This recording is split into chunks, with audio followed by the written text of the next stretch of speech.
FM 102.8. Le journal du matin avec Claude Tivoli.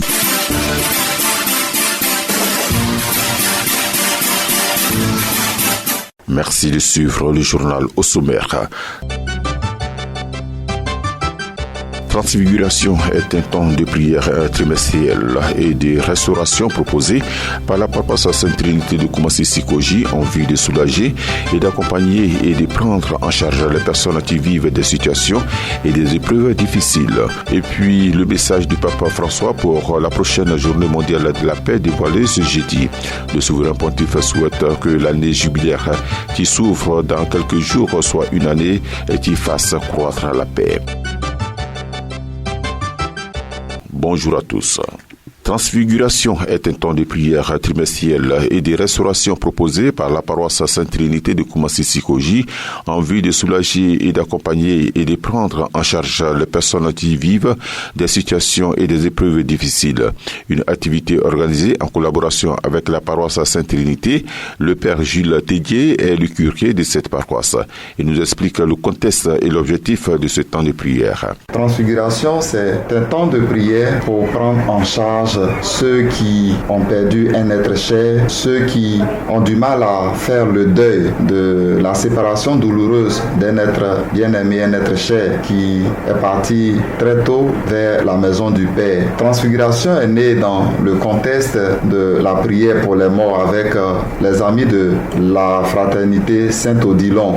Le mois de novembre que l'Église nous donne pour prier pour les morts, Saint-Odilon se consacre véritablement à cette activité spirituelle, à cet exercice spirituel de prier pour nos parents défunts, tous nos parents défunts. Et on avait constaté que ceux qui viennent prier avec Saint-Odilon, la plupart c'est des gens qui ont perdu un être cher et qui avaient du mal eux-mêmes à faire le deuil. Mais comment on peut bien prier si on n'est pas bien dans sa peau? Comment on peut bien prier si on est soi-même malade? Et donc on a trouvé qu'il était urgent pour nous de prendre en compte toutes ces personnes-là qui ont perdu un être cher et qui avaient du mal à faire le deuil et qui en souffraient toujours. Et c'est comme ça qu'on a créé Transfiguration, qui est un temps de prière mensuel où on attend tous ceux qui ont perdu un être cher ou ceux qui ont perdu même une relation et qui ont du mal à aller de l'avant malgré la douleur de la séparation. On veut prendre en charge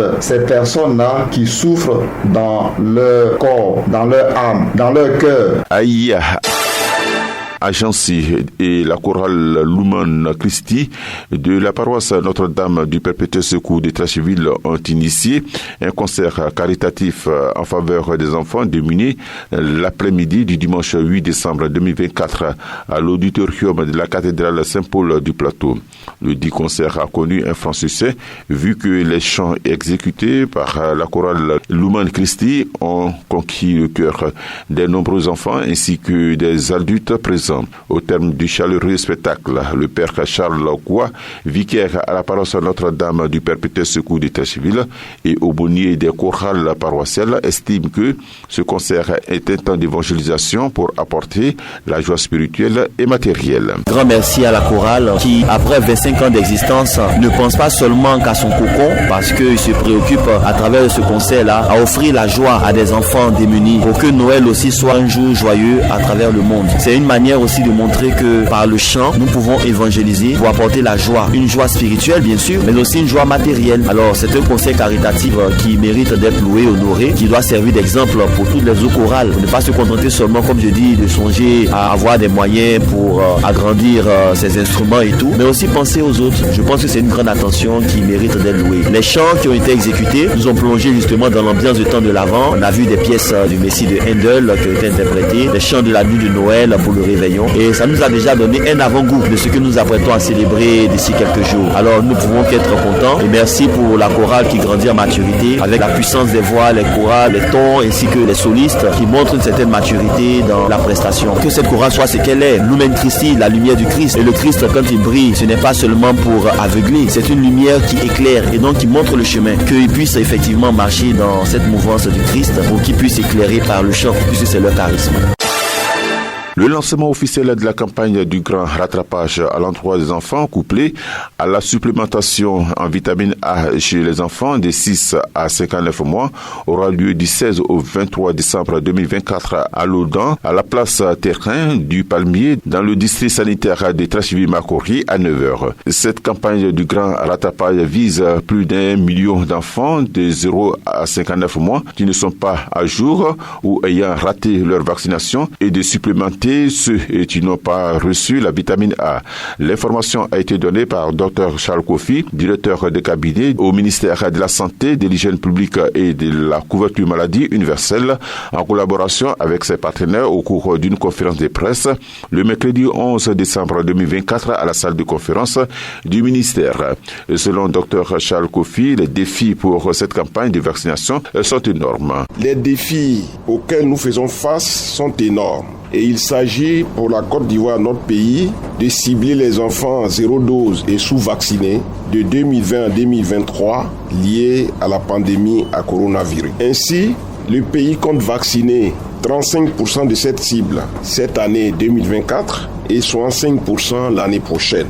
Cette initiative s'inscrit dans la vision du plan d'action du programme pour la vaccination à l'horizon 2030 et à 2030, axé sur 2 stratégies qui sont le renforcement de la communication et les services de prestation, aussi bien en poste fixe qu'à poste avancé, afin d'atteindre les communautés difficiles d'accès, les enfants zéro dose et sous-vaccinés. Tous ces défis sont surmontables avec l'engagement de toutes et de tous. En effet, les perturbations des services de vaccination en routine au cours de ces dernières années, combinées à divers facteurs contextuels, ont laissé de nombreux enfants vulnérables face à des maladies évitables par la vaccination. Dans le même temps, les carences en vitamine A qui compromettent la croissance et le système immunitaire des enfants demeurent une préoccupation majeure dans notre pays. La vaccination en routine constitue l'un des piliers les plus solides de notre système de santé publique. Elle protège nos enfants contre des maladies graves, parfois mortelles, telles que la rougeole, la poliomyélite, la méningite ou encore la diphtérie, pour ne citer que ces maladies. Ces vaccins sauvent des vies, renforcent l'immunité collective et contribuent à bâtir des générations en meilleure santé. Et enfin, à l'occasion de la 58e journée mondiale de la paix, célébrée comme chaque année le 1er janvier, le message du pape à cette occasion a été publié ce jeudi.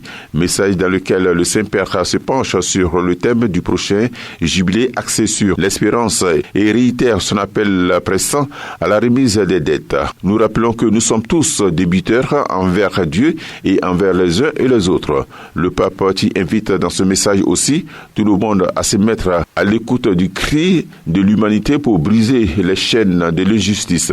Retour sur les grandes lignes de ce texte avec Augustine Asta de Vatican News.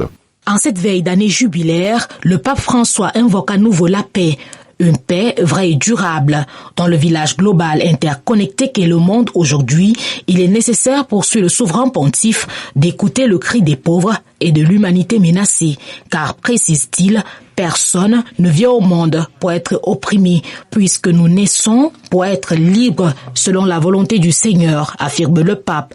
François dénonce donc les inégalités de toutes sortes qui affligent la planète, notamment le traitement inhumain infligé aux migrants, la dégradation de l'environnement, la confusion engendrée par la désinformation, le refus de tout dialogue et le financement de l'industrie militaire.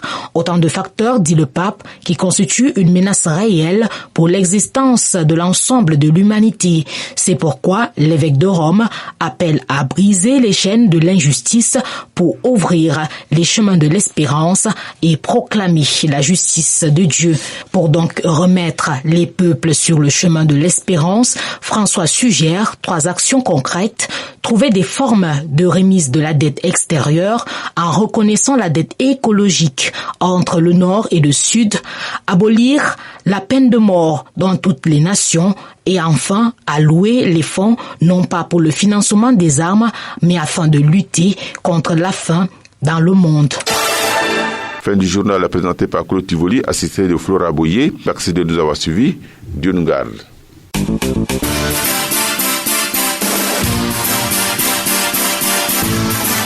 FM 102.8.